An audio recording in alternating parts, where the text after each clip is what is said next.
Mr. A's thoughts again, right here on the Double R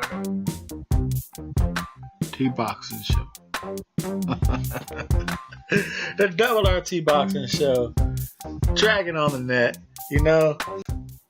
dragging on the net. We capture all those trinket belts. We get the Intercontinental belt. We hold it down. That's we may not be world champion status right here on the show, but someone come take my IBO belt. Someone come take my ABO belt. Welcome to the Double RT Boxing Show. Thanks for tuning in. I'm your host, Mr. A. Quick Mr. A's thoughts. Just got done watching the Top Rank. What I just got done watching, man? Maurice Hooker and Egas fights. Looking at some rankings, looking at stuff, what I got, and I come across a nice little thought here. I was researching him. He has a fight coming up on the 8th. Issac Dogboe, the Royal Storm, like the title says.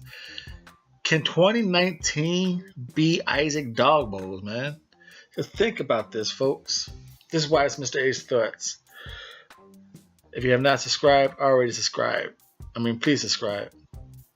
Issac Dogboe has a fight coming up on the 18th, which you can catch a breakdown and prediction of. It's against Emmanuel Navarrete. I think Dogboe should win that fight. But if you want a more intense breakdown, you can check that out. This is more about 2019.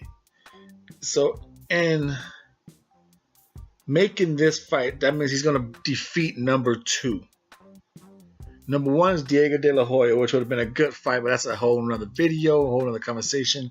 Diego De La Hoya, who knows where he's going to be at even next year. So 2019... you look at the WBO rankings right now, just to say it's going to change, of course. But you got number 1 and number 2 are done. Juan Miguel Elord, never heard of him. I'm not an expert in the 122, but I know some people. Number 4, Thomas Ward, not too sure about. Albert Paraja, I know that guy. That'd be a nice fight for Issac Dogboe. Supposed to be a power puncher. Baraga has a nice Filipino background. Top Rank boxing works good with Filipino fighters. A nice international clash. ESPN might take that. Cesar Juarez, number 7, because number 6 I don't know. Number 8, Tomoki Kamidia. I believe he just won the WBC interim belt, or some type of belt he just won. Arnold Kiga, he just got a second round knockout. And so like I said, those 3 right there, 7, 8, and 9, those are fights for Issac Dogboe. And I said, and the 5, 9, and 8 are Japanese fighters. I think 2 of them being Filipino, if I'm not mistaken. Asian fighters with 2 of them being Filipino. I said Japanese fighters with 2 of them. Asian fighters with 2 of them being Filipino. I think that's a strong fan base they could work with as an international fighting. Then you got number 13, Joe Santis Mai. That's another Filipino. They got the Filipino fan base that could travel as a plan B. They could build some rivals. They could turn Issac Dogboe into like a Filipino killer, because if he defeats Arnold, Paraga, and Joe, number 5, 9, and 13, all popular Filipinos. That a fan base got behind. If Issac Dogboe just knocks all 3 of them, he will be a Filipino killer here. We have a nice image behind him, all on ESPN. Like I said, and that's just the ranks. He has David, number 14, David Agizanian, who fought Ray Vargas. Come for a guy, but the guy throws. He's in there to kick your ass, man. So that's just the WBO standings alone. And like I said, he still has opportunity at unifications. In the press conference I just saw him on, they're constantly calling out Ray Vargas. which probably most people probably would think that is the best fight for the super bantamweights. I think it's a great fucking fight. Me, just cause I like Daniel Roman, I will want to see Daniel Roman and Issac Dogboe. I think that just as a fan, I think that's a fucking great fight. But stylistically, probably the best fight is Ray Vargas and Issac Dogboe. Power puncher, a mover, boxer. One's gonna give taller, rangier guy, smaller powerhouse, stocky guy. Like I said, I just like Daniel Roman. I like the come forward style. I just like him. Him and Issac Dogboe, I think it'd be a great fucking fight. But I got Dogboe winning. I got him defeating Terrence TJ Dehoney. I got him walking him down eventually. I even got him. I got him if not knocking out, winning on some power shot points or Daniel Roman, but that'd still be a great fight. Daniel Roman, you never know, might just wear him down. You never know. But I got Issac Dogboe winning WBA and IBF.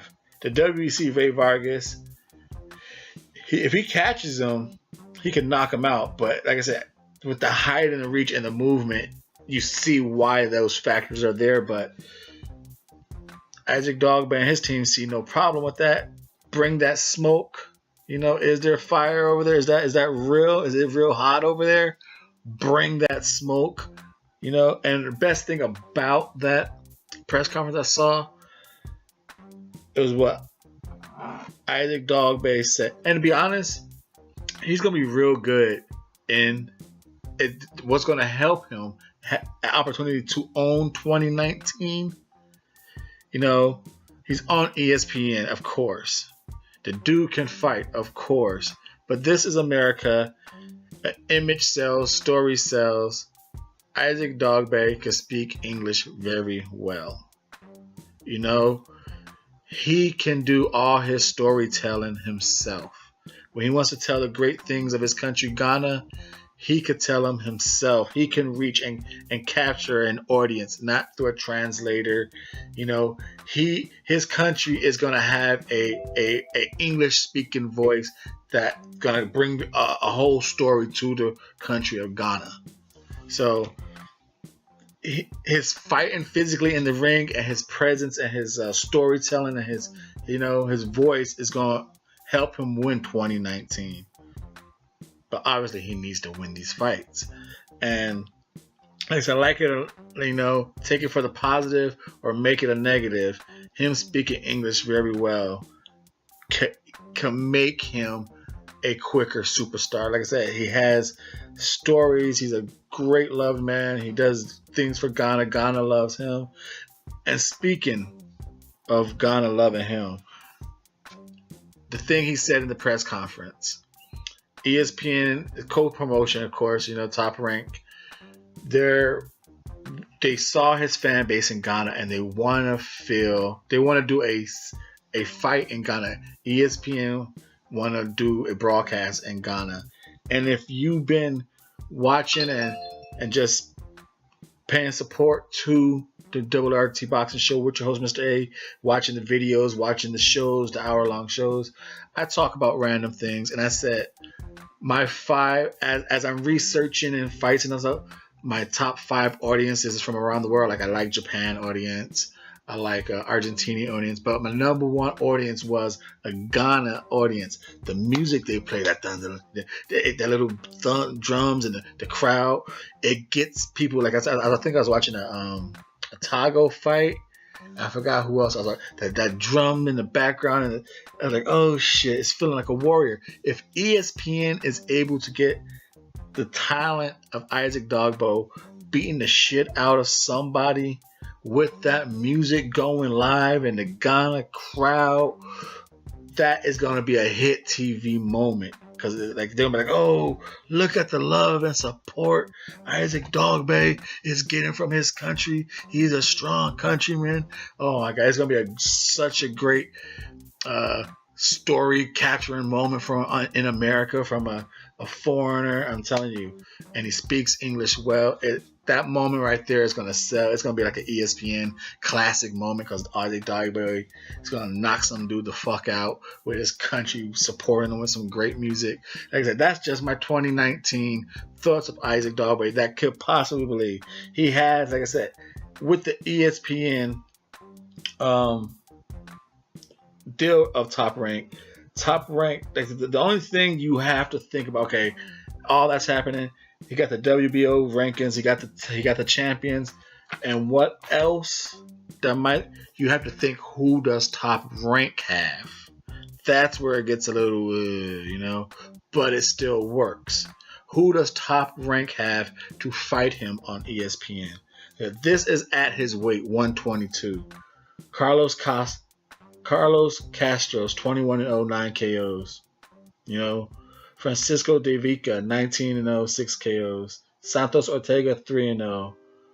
Jonathan Guzman, 22-1, 22 KOs. Like I said, that's who Top Rank has at Issac Dogboe stable. They could fight these guys like that, but no one knows them.